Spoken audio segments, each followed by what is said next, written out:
या धड्यात आपण परिमाण आणि व्युत्पन्न एक या संकल्पनांचा अभ्यास करू.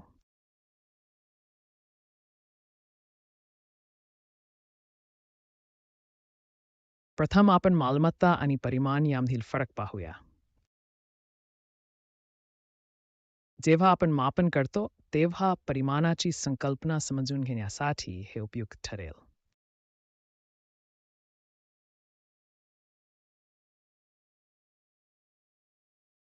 मालमत्ता म्हणजे जी गोष्ट मोजली जाते. त्यामुळे मागील धड्यामध्येही आपण म्हणालो की जेव्हा आपण मोजतो आपण मूलत एखाद्या वस्तूची मालमत्ता मोजतो. त्यामुळे मालमत्ता म्हणजे एखाद्या वस्तूची वैशिष्ट्ये असते जे मोजले जाऊ शकते. तर परिमाण ही प्रमाणाची मूलभूत स्वभाव आहे.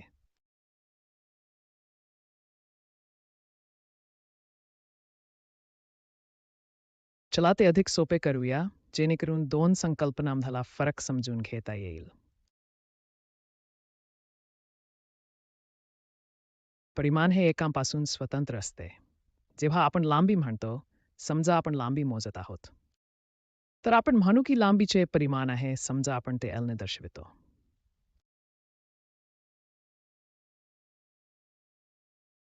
ते मीटर, सेंटीमीटर किंवा फूटमध्ये मोजले तरी लांबी ही लांबीच राहील. तर लांबीला आपण परिमाण म्हणू शकतो, पण जेव्हा आपण संख्यात्मक मूल्य देतो, तेव्हा म्हणतो की लांबी ईच मीटर किंवा ई पॅक सेंटीमीटर आहे.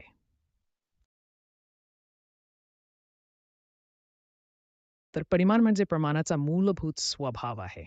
या उदाहरणात लांबी ही मूलभूत प्रमाण आहे.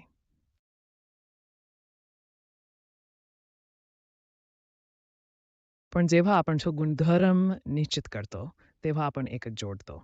आपण म्हणतो तो 8 मीटर आहे किंवा 5 सेंटीमीटर आहे.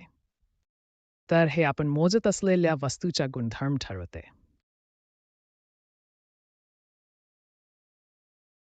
हे अधिक स्पष्ट करण्यासाठी आपण म्हणू शकतो की परिमाणांमधील संबंध वेगवेगळे गुणधर्म दर्शवू शकतो.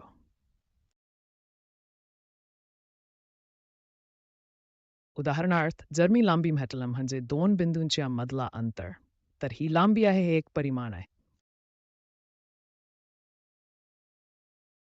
पण जर मी एका परिमाणातील लांबीला दुसऱ्या लांबीने गुणाकार केला, तर मला क्षेत्रफळ मिळेल.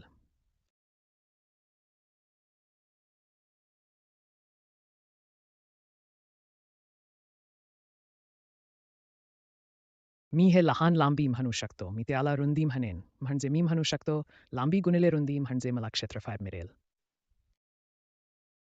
तर जेव्हा आपण गुणाकार करतो, या उदाहरणात आपण 2 परिमाणांचे गुणाकार करतो. लांबी आणि लांबी किंवा लांबी आणि रुंदी, तर क्षेत्रफळ तयार होते. जेव्हा आपण 3 परिमाणांचे गुणाकार करतो, लांबी, रुंदी आणि उंची, परंतु परिमाणे मूलत लांबीच असतात. रुंदी आणि उंची हेही वेगवेगळ्या दिशांमधील लांबी आहेत.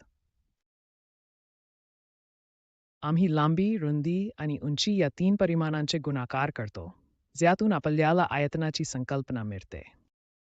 किंवा आपण 2 परिमाणे विभागत आहोत. उदाहरणार्थ, वस्तुमानाला आयतनाने भाग दिल्यास घनता मिळते आणि अंतर किंवा लांबीला वेरेने भाग दिल्यास गतीची संकल्पना मिळते.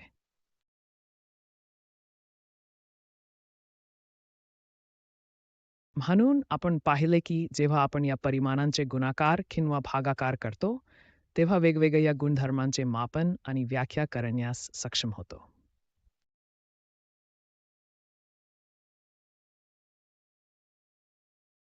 मी तुम्हाला काही उदाहरणे दाखवतो. उदाहरणार्थ क्षेत्रफळ. आपण पाहिले की क्षेत्रफळ म्हणजे 2 परिमाणांचे गुणाकार असते. म्हणजे लांबी गुणिले लांबी. आता लहान लांबीला आपण रुंदी म्हणू. त्यामुळे लांबी गुणिले रुंदी यामुळे आपल्याला क्षेत्रफळ नावाचा गुणधर्म मिळतो. जर मी एका परिमाणात बदल केला, तर हा माझा लांबी आहे. मोठा परिमाण. मोठी लांबी आपण लांबी म्हणतो. लहान लांबी आपण रुंदी म्हणतो. आणि जेव्हा आपण 2 परिमाणांची गुणाकार करतो, लांबी गुणिले रुंदी, तेव्हा आपल्याला क्षेत्रफळ या संकल्पनेची जाणीव होते. आपण क्षेत्रफळ मोजू शकतो.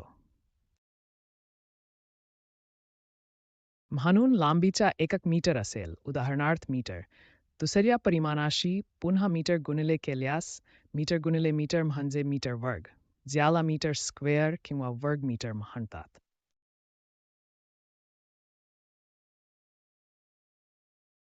म्हणून हे एक व्युत्पन्न एक बनते जे या दोन परिमाणांमधून व्युत्पन्न किंवा प्राप्त झाले आहे.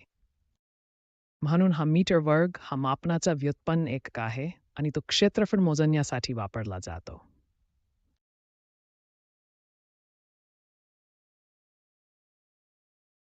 आता 3 परिमाणांच्या बाबतीत या चित्रात तुम्हाला दिसेल की तिथे 3 x आहेत, x, y आणि z.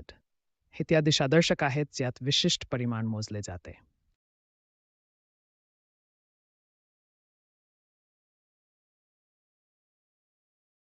आता जर आपण हा वस्तू पाहिला तर हा x दिशेने आहे आणि हा y दिशेने आहे. z दिशा जी उंची दर्शवते ती या प्रकरणात नाही कारण हा सपाट पृष्ठभाग आहे.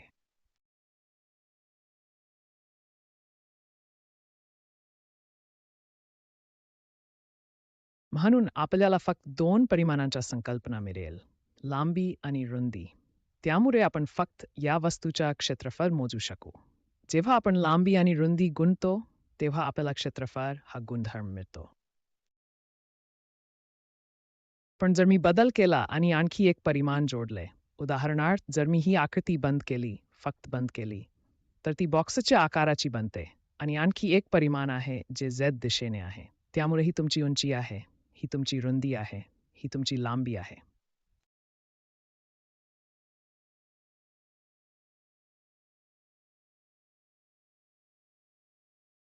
म्हणून आता तुम्ही 3 परिमाणे गुणता आहात आणि जेव्हा तुम्ही 3 परिमाणे गुणता, तेव्हा तुम्ही एक नवीन गुणधर्म समजू आणि मोजू शकता, ज्याला आयतन किंवा व्यापलेली जागा म्हणतात. ही जागा या बॉक्सच्या आत आहे. तर लांबीची 1 मीटरच्या 3 वेळा गुणाकाराने व्यक्त केली जाते, ज्याला मीटरच्या घनफळाने व्यक्त केले जाते आणि याला क्युबिक मीटर म्हणतात.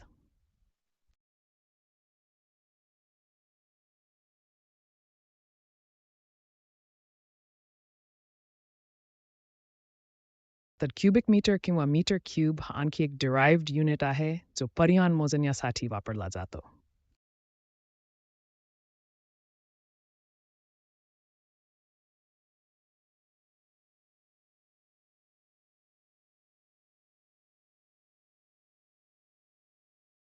त्याचप्रमाणे आपण डेन्सिटी नावाची एक गुणधर्म मोजू शकतो, ज्यात 2 परिमाण असतात, वस्तुमान मॅस आणि घनफॉल्यूम.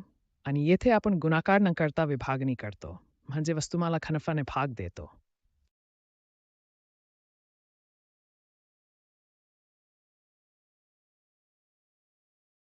तर वस्तुमान या अणूंनी दर्शवले जाते आणि जर मी घनफळ बदलले तर घनफळ हरकतीत येते कारण ते विभागणी करणारे परिमाण आहे.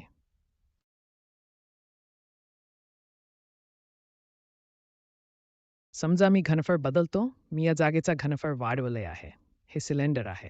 तुम्हाला दिसेल की घनफळ वाढवल्यावर वस्तुमान तेच राहते पण घनता कमी होते.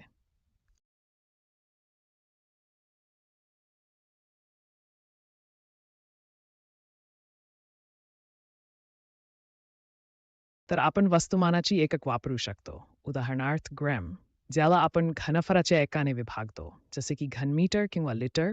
त्यामुळे आपण आणखी एक व्युत्पन्न एकक मिळवू शकतो, ग्रॅम प्रति लिटर, ग्रॅम प्रति घनमीटर किंवा किलोग्रॅम प्रति लिटर.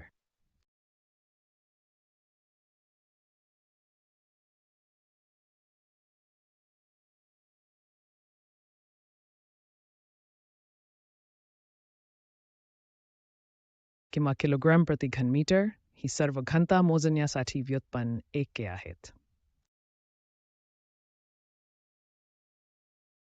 पुढील उदाहरणात आपण वेगाचा उदाहरण पाहू शकतो.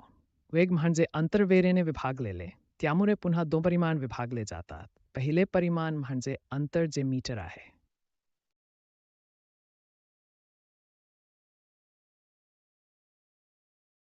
तर या परिमाणाची एक म्हणजे लांबीचा परिमाण मीटर, ज्याला वेळेने विभागले जाते, जसे की सेकंद. त्यामुळे हा आणखी एक व्युत्पन्न एकक आहे जो वेग मोजण्यासाठी वापरला जातो.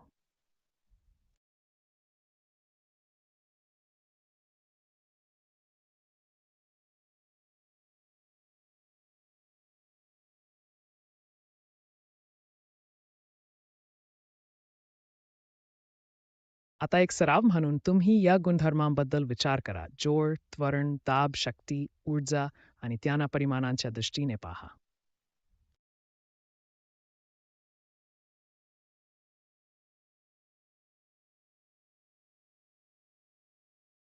तर कोणती परिमाणे आहेत आणि परिमाणांमधील नाते काय आहे? तुम्ही 2 किंवा 3 परिमाणे गुणाकार करत आहात की भाग देत आहात? हे संपत्ती परिभाषित करण्यासाठी. इथे परिमाणे लिहा जसे आपण घनता आणि वेगाच्या बाबतीत केले. परिमाणे लिहा ते गुणाकार होत आहेत की भाग देत आहेत आणि त्यामुळे तुम्हाला वेगवेगळे व्युत्पन्न एकक मिळतील.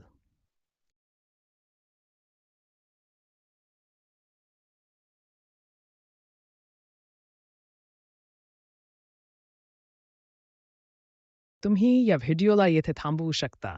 ही संपत्ती नोंदवा. संबंधित परिमाणे शोधण्याचा प्रयत्न करा आणि मग तुम्ही व्युत्पन्न एके शोधू शकता.